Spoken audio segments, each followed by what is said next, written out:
শ্রীমঙ্গলে শীত কেটে চুরি হওয়া ৪ গরু উদ্ধার সহ ২ জনকে গ্রেপ্তার করেছে থানা পুলিশ।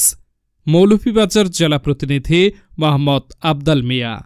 মৌলভীবাজারের শ্রীমঙ্গলের ৬ নং আশিদ্রন ইউনিয়নের সাইটোলা গ্রামের জনৈক বিশ্বনাথ গোয়ালার বসতবাড়ির একই গোয়াল থেকে শীত কেটে ৫টি গরু চুরির ঘটনায় ৪টি গরু উদ্ধার করে এবং ওই ঘটনায় জড়িত থাকার অভিযোগে ২ জনকে গ্রেপ্তার করেছে শ্রীমঙ্গল থানা পুলিশ।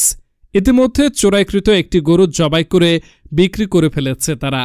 পুলিশের সূত্রে ও গরুর মালিকের অভিযোগ থেকে জানা যায় ২৩শে ফেব্রুয়ারি রাত ১টা থেকে ৩টার মধ্যে কোনো এক সময় অজ্ঞাতনামা চোরের সিন্ডিকেট পরস্পর মিলে একই গোয়ালায় শীত কেটে প্রবেশ করে ৫টি গরু চুরি করে নিয়ে যায়।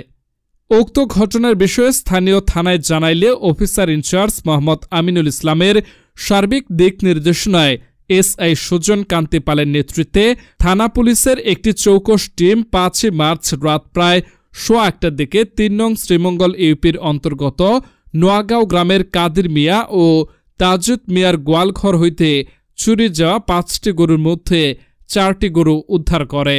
এ সময় এ ঘটনার সাথে জড়িত থাকার অভিযোগে পিতা মৃত মবত মিয়ার ছেলে কাদির মিয়া ও মোহাম্মদ, পিতা মৃত মকসুদ উল্লাহ মোহাম্মদ তাজুদ মিয়াকে নোয়াগাঁও ৩ নং শ্রীমঙ্গল ইউপি থানা শ্রীমঙ্গল জেলা মৌলভীবাজার থেকে গ্রেপ্তার করেছে পুলিশ। আমার গরুগুলা চুরি হইলো রাত ১টা পর্যন্ত ছিল গরু, শনিবার রাত। তো ১টার পরে আমরা শুয়ে গেলাম, শুয়ে যাওয়ার পরে রবিবার সকালবেলা ৩টার সময় উঠে দেখি গরু নাই, গোয়াল পরিষ্কার, সিন ৪টা ঢুকছে। ৬টা গরু, ৫টা গরু, ৫টা গাইটা তো রয়েছে, একটা রয়েছে, ৫টা। গ্রেফতারকৃতদের বিরুদ্ধে মামলা রুজু করে বিজ্ঞ আদালতে সুপর্দ করা হয়েছে বলে জানিয়েছেন শ্রীমঙ্গল থানার অফিসার ইনচার্জ আমিনুল ইসলাম। আমরা জানতে চাইছিলাম যে আপনি যে গরুগুলো উদ্ধার করছেন, ধন্যবাদ আপনাকে। আমাদের ৬ নং আশিদ্রন ইউনিয়নের সাইটোলা গ্রামের জনৈক বিশ্বনাথ গোয়ালার গোয়ালঘর হতে ৫টা গরু চুরি হয়।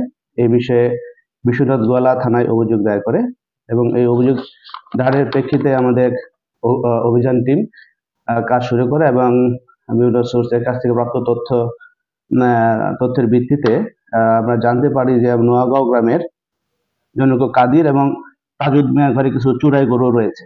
সেই তথ্যের ভিত্তিতে আমাদের ইন্সপেক্টর তদন্তের নেতৃত্বে একটা দল কাদির এবং তাজুদের বাড়িতে অভিযান পরিচালনা করে। তো এই অভিযানের প্রেক্ষিতে কাদির মিয়ার ঘর হতে একটি চোরাই গরু এবং তাজুদ মিয়ার ঘর থেকে ৩টি গরু উদ্ধার হয়, যেগুলা বিশ্বনাথ গোয়ালার বসতবাড়ির হতে চুরি হয়েছে বলে আমরা জানতে পারি। পরবর্তীতে বাদী সেই গরুগুলো আমরা জব্দ করি এবং বাদী সেই তার যে চোরাই গরু, সেই চোরাই গরু ৫টি গরু হতে ৪টি গরু উদ্ধার করতে সক্ষম হয় এবং বাদী তার যে চোরাই গরুগুলো শনাক্ত করে। অবশিষ্ট যে একটি গরু রয়েছে সেটা গ্রেফতারকৃত আসামি স্বীকার করে যে তারা সেটা জবাই করে তার মাংস বিক্রি করে ফেলেছে। আমরা গ্রেফতারকৃত আসামি ২ জনকে আমরা আপাতত গ্রেফতার করতে সক্ষম হয়েছি। এটা একটা চোর সিন্ডিকেট এবং এই ঘটনার সাথে আরো কিছু চোর জড়িত আছে, যে তথ্য আমাদের কাছে রয়েছে। তারা বর্তমানে পলাতক আছে। যারা জড়িত আছে তাদেরকে গ্রেফতারের জন্য আমরা চেষ্টা করছি এবং অতি শীঘ্রই গ্রেফতার করে তাদেরকে আমরা বিচারে সুপর্দ করব। অলরেডি নিয়মিত মামলা হয়ে গেছে, ওই মামলা তাকে আমরা তাদের গ্রেফতার দেখানো হচ্ছে।